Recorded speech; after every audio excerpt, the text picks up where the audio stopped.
Hi y'all, today we're making chili cornbread casserole. It's a really good dish, especially hearty for the winter. What you're going to need is 1 pound of ground beef. I buy it in a 3-pound roll and put away the other 2 pounds, and I have 1 pound to use today for this recipe.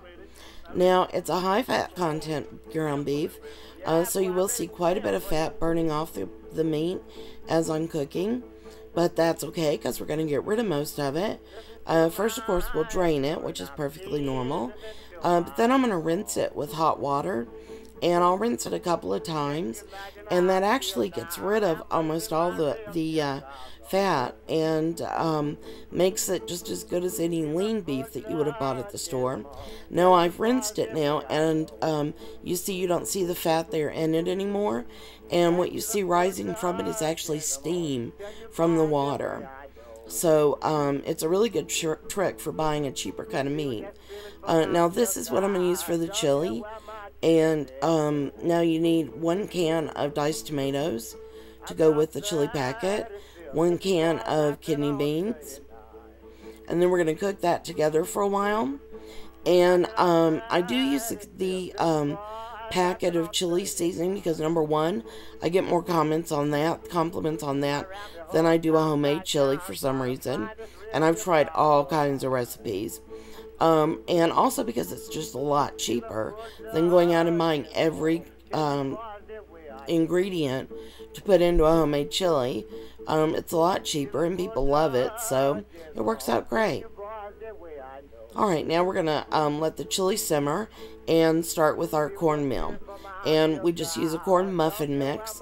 This one ran me 39 cents, so you can see that definitely is an inexpensive way to go. So now you're just going to follow the instructions on the corn muffin mix that you buy. You can buy it in a box like that, or one of the pouches that you'll see on your baking aisle in your grocery store. Mine called for 1 egg and 1/3 cup of milk, and that's it. Most of them are very similar, so yours will be something like that. And then you'll just stir it up, and when you're done stirring it, most of them will ask for it to sit for about 5 minutes so that they will become a little more thick. And so you can see here I've been stirring it, and now I'm going to let it sit and prepare my 2-quart casserole here. I've sprayed it with cooking spray, and then it's going to be ready for the cornbread mix to go around the edges. You want to try to get it just around the edges of the pan. It will kind of move into the center, but that's okay. Just watch how I do it. But you do want to try to put it around the center.